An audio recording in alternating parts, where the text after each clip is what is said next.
Terve, mä olen Jani Pieksemä Rudus Oy:stä, toimin siellä liiketoimintajohtajana ja Rudus on ollut mukana tässä HITU-hankkeessa ja yhteistyössä muun muassa Kaakkois-Suomen ammattikorkeakoulun kanssa osallistunut insinöörityöhön, jossa on tutkittu biohiilen lentotuhkan käyttömahdollisuuksia valmisbetonissa tai betonin seosaineena.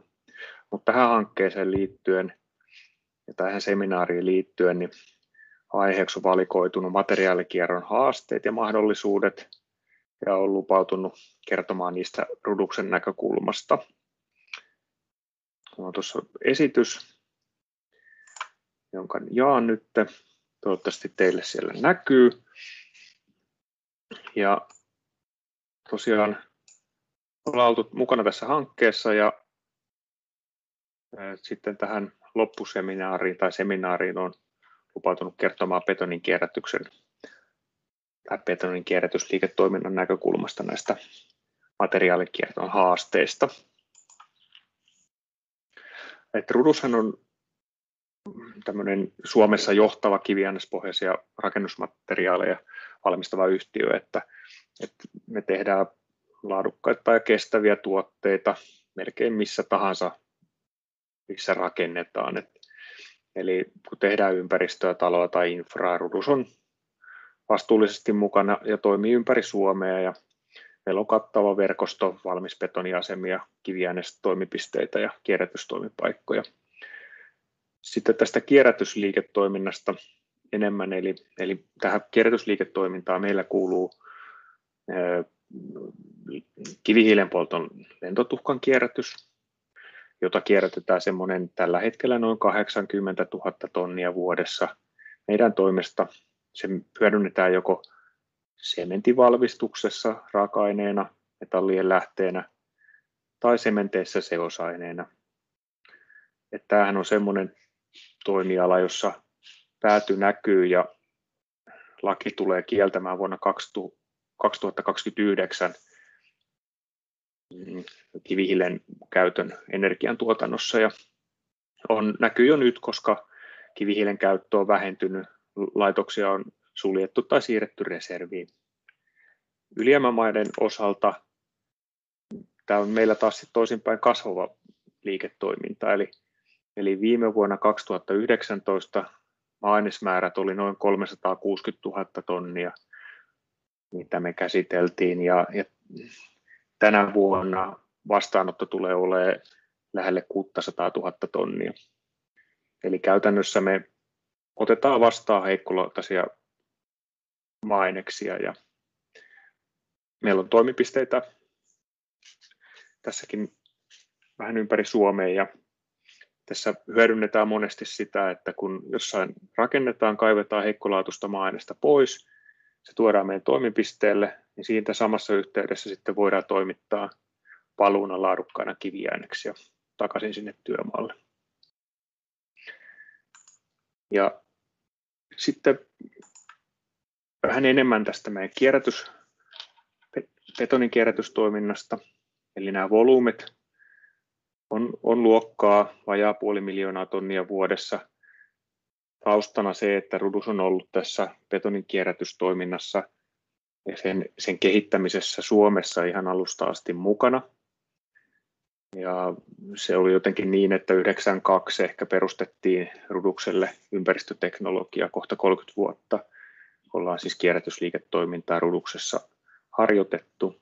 Sitten siinä 90-luvun puolessa välissä perustettiin tämmöinen jogofoorumi, jossa luotiin oikeastaan perussäännöt sitten tähän betonin kierrätyksen, etenkin betonimurskeenä. Siinä oli viranomaiset mukana.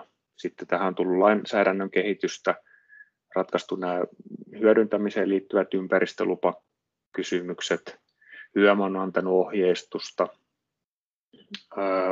Loppujen lopuksi tullut MARA-asetus, eli valtioneuvoston asetus eräiden jätteiden hyödyntämisestä 2006 ja niin edelleen. Meillä on alusta asti ollut vahvasti mukana tässä semmoinen laatuajatus ja näitä tehtyjä hyödyntämisiä on pilotoitu, niitä on dokumentoitu ja seurattu Ja sitten on laadittu niiden pohjalta suunnittelu- ja työohjeistusta. Ja tämä pitkäaikaisseuranta on niin kuin todella tärkeää siinä, että tällaisesta materiaalista saadaan yleisesti hyväksyttyä ja sille on luottamusta sitten uusiomateriaalina korvaamaan kiviaineksia. Tässä on ollut myöskin näitä ympäristökelpoisuuskriteerien kehittämistä matkan varrella. Jätevero muuttui joskus 90-luvun loppupuolella. Viimeisimpänä sitten tietysti rakennustuoteasetuksen mukainen CE-merkintä, kaupunkien omat ohjeistukset, eikä nykyään ei varmaan ole tilaisuutta, missä ei ollenkaan puhuttaisi esimerkiksi hiilipäästöistä ja mikä merkitys betonimurskella siihen on, niin kannattaa tai huomioida. Siitä on tuossa vähän myöhemmin. Ja loppujen lopuksi tosiaan ollaan tämän pitkän matkan aikana hyödynnetty yli 7 miljoonaa tonnia. Tosin ihan alusta asti se ei ole täysin aukoton se meidän, eli huomattavasti enemmänkin, mutta tämän hetken raporttien varossa niin se on jossain 7,5 miljoonan tonnin paikkeilla tuo jo hyödynnetty Petrock-määrä. Kuten aikaisemmin kerroin, niin tämä laatu on tärkeä asia siinä, että saadaan tästä käytöstä vakiintunutta, niin siitä täytyy olla laadukas tuote. Ja ensinnäkin tietysti kaikki rakentamisessa käytettävät materiaalit on rakennustuoteasetuksen mukaisesti CE-merkittyjä. Ja meillä tässä on vielä sitten CE-merkinnässä niin tämmöinen käytössä ABCP2+-luokka, johon liittyy ulkopuolinen laadunvalvonta. Että me voidaan osoittaa, että se meidän tuote on laadukasta. Ja sitten tosiaan sitten ulkopuoliset valvoo sitä meidän laadunhallintaa. Tietysti sitten tällä on oma laadunvalvontajärjestelmä, joka on SFN-standardin mukaisesti laadittu ja siinä on huomioitu, että se täyttää myöskin sen valtioneuvoston asetuksen eli MARA-asetuksen mukaiset vaatimukset ympäristökelpoisuudesta. Lisäksi tähän on tällaisia toimialaohjeita, kuten tuo Infraryl ja Väylävirastollakin on tällainen uusiomateriaalihyväksyntämenettely, jotka sitten osaltaan huomioivat se betonimurskeen toimivuusvaatimukset ja tekniset vaatimukset ja sitten sen erityiset huomioimiset siinä suunnittelussa ja käytössä. Ja tässä sillä pitkällä kokemuksella on iso merkitys. Ja tietysti ensisijainen käyttö on ollut korvaamaan kiviaineksia infrarakentamisessa, mutta nyt myös valmisbetonissa ja betonituotteessa, että sen jätteen, mikä me otetaan vastaan, pystytään kierrättämään meidän näissä ympäristöluvallisissa toimipaikoissa uusiomateriaaleiksi. Sieltä saadaan ne poistettavat epäpuhtaudet, ja joita pieniä määriä siinä on, sekä esimerkiksi raudat jatkojalostukseen ja materiaali kierrätettyä todella tehokkaasti. Sitten tässä on vielä semmoinen, mistä aiemmin viittasinkin, että ympäristöystävällisyys tämän murskeen ominaisuus se, että me ei ainoastaan kierrätetä tai hyödynnetä jätettä, vaan siinä murskatessa se betonin luontainen karbonatisoituminen kiihtyy, kun tämä pinta-ala kasvaa, ja murske toimii myös niin kuin tehokkaana hiilinieluna. Et me ollaan tälle Petrockille, mikä on meidän tämän tuotteen rekisteröity kauppanimi, niin teetetty tällainen EN-standardin mukainen hiilijalanjäljen laskelma. Ja näiden laskelmien mukaan siihen murskeeseen sen käytön aikana pystyy sitoutumaan jopa puolet siitä sementin valmistuksen hiilipäästöistä. Ja tässä seuraavaksi käynkin sitten vähän läpi tähän hyödyntämiseen liittyviä menettelyjä, niiden haasteita ja lopuksi katsaus siihen meneillään olevaan lainsäädäntömuutokseen, jotka toivottavasti sitten parantaa uusiomateriaalin käyttömahdollisuuksia jatkossa. Eli niin kuin kerron, että tässä on erilaisia vaihtoehtoja käyttää tätä materiaalia. Ensimmäiseksi tietysti ympäristönsuojelulain mukaisesti ympäristöluvalla. Se tietysti on niin kuin tässä kuvassakin meillä on tehty tällaisia meluvallirakenteita meidän toimipisteelle, ja ne vaatii tosiaan sen kannanoton ympäristöluvassa, ja se on tietysti aika pitkäjänteinen tämmöinen prosessi, se ympäristölupa lyhimmilläänkin 3 kuukauteen saatavissa. Ja sitten muita vaihtoehtoja tietysti on, mutta että miksi tällaista pitkää prosessia pystyttäisiin hyödyntämään, niin siinä on sitten joko siihen liittyy jotain erityistä käyttöä, että sitä pystytään esimerkiksi MARA-asetuksen mukaisesti hyödyntämään, tai sitten ihan puhtaasti ajatus siitä, että pystytään dumppaamaan jätettä, mikä ei ole järkevää. Esimerkiksi tätä betonimuruskettakin kuljetellaan pitkiä matkoja, tehdään hirveitä valleja jonnekin kauemmas, kun olisi järkevämpää hyödyntää se siellä syntypaikan läheisyydessä korkeasti laadukkaasti tuotettuna tuotteena. Eli tässä onkin nyt viime aikoina ollut jotain kannanottoja viranomaisilla, että semmoiset ylisuuret tai ylipaksut rakenteet tai semmoiset jossakin syrjässä sijaitsemat alueet, joille ei ole niinku käyttötarvetta esimerkiksi kenttärakenteissa, niin niissä ei ole sitten saatu sitä ympäristölupaa. Toisaalta sitten tällaisia niinku kohteita, missä tätä ympäristölupaa voi käyttää, esimerkiksi Helsingin kaupungilla on meritäytöt, ja missä sitten voi suuria määriäkin sitä materiaalia käyttää, tietysti korvaamaan louhetta tai muita materiaaleja. No, toisena on sitten tämä MARE-asetuksen mukainen käyttö, eli betonimurskeen käyttö valtioneuvoston asetuksella eräiden jätteiden hyödyntämisestä maarakentamisesta. Se on vuodelta 2006, tästä on viimeisin päivitys 2017, ja se toimii kohtuullisesti, mutta siinä on tietysti jotain, että siitä puuttuu esimerkiksi laadullisia vaatimuksia sillä tavalla, että se mahdollistaa monentasoisen betonijätteen hyödyntämisen. Ihan kunnollista murusketta, saati sitten semmoinen nippanappa jätteen rajamailla oleva materiaali, se ei niin kuin laatu luokittele juurikaan niitä. Tässä on sitten sen käsittelyssä, että tämän MARA-asetuksen käsittelee valtion ely-keskukset, ja niissä on vähän eri alueilla erilaisia käytäntöjä, ja varmaan vaatii kehitystä sähköinen ilmoitusmenettely, samoin kuin kaikki tilastointi, mikä liittyy näihin jätteisiin, että arviot vuosittaisesta käsiteltävästä betonijätemäärästäkin vaihtelee todella paljon, että miljoonasta useampaan miljoonaan tonniin.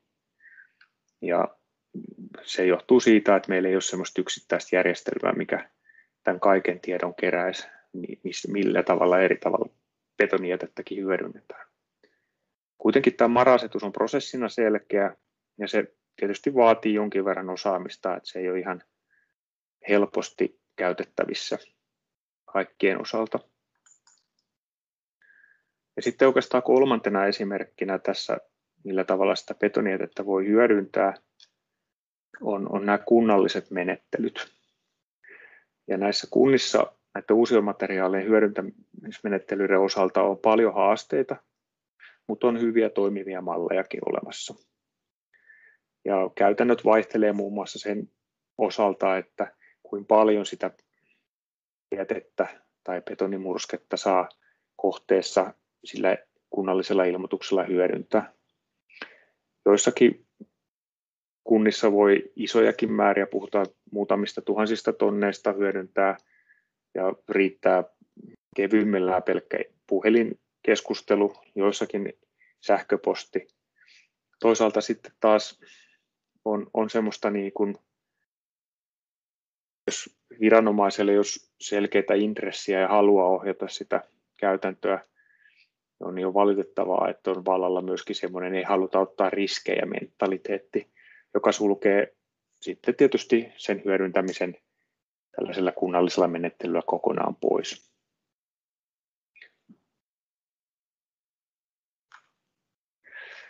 Tähän loppuu sitten pilkahdus siitä tulevasta, eli betonimurskeen end of waste-menettelystä. Aiemmin Suomessa on odotettu EU-tasoisia säännöksiä siitä, että jätestatus päättyy joltain materiaalilta. Sitten me sen EU:ssa on otettu kantaa, että niin kuin vastuu näiden säätämisestä olisi niin kuin sen kansallisesti sen jäsenmaan omalla kontolla. Ja jätehän on niin aine tai esine, jonka se haltija on poistanut tai aikoo poistaa tai on jopa velvollinen poistamaan käytöstä. Sellaisella ei enää olisi sitten tämän käsittelyn myötä ja tässä asetuksessa otetun kannan myötä jätestatusta, eli se olisi uudelleen tuote taas. EU:ssa on annettu aikanaan kriteerejä jollekin metalleille, kuparille, teräsalumiiniromulle ja sitten lasimurskeille. Suomessa on jotakin kansallisia tapauskohtaisia eli ympäristölupaprosesseissa tehtyjä päätöksiä puumurskeille, kattohuovalle ja Ruduskin on hakenut betonimurskeille muutamassa prosessissa, semmoinen on kesken. Että aikanaan sitten tähän end of wasteen on menty, mä teette selvityksiä tänne end of wastein tarpeellisuudesta. Siinä on mukana muutamia materiaaleja esimerkkinä ja vertailin niiden käytäntöjä muissa EU-maissa. Ja sitten sen perusteella betonimurske on valikoitunut ensimmäiseksi kansalliseksi EU end of waste-asetuksen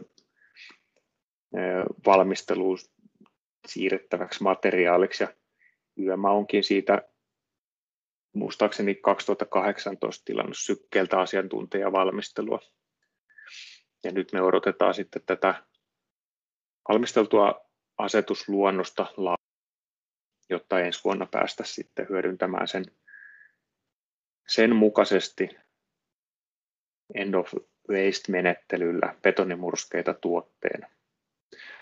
Mun oma näkemys on, että tämä betonimurskeen end of waste tulee monipuolistamaan tätä betonimurskeen hyödyntämistä ja nostaa sen materiaalin arvostusta. Toisaalta sitten myöskin avaa varmaan muille materiaaleille tämän väylän tämän end of wastein myötä, kun meillä on kansallinen menettely, millä se voidaan saavuttaa, mitä se vaatii ja mitä se sitten tulee oikein auttamaan siihen uusiomateriaalin käyttöön. Tietysti tämä edellyttää, että käyttäjät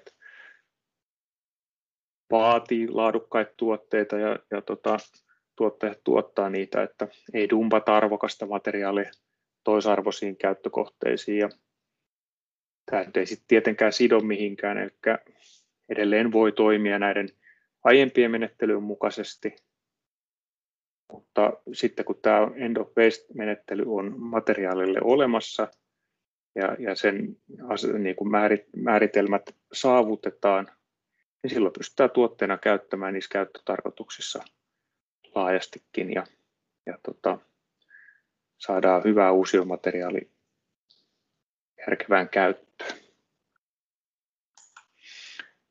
Tässä lyhyesti siitä, minkälaisia haasteita tämän materiaalin kierrätyksen suhteen betonijätteen ja betonimurskeen osalta on. Oikeastaan sitten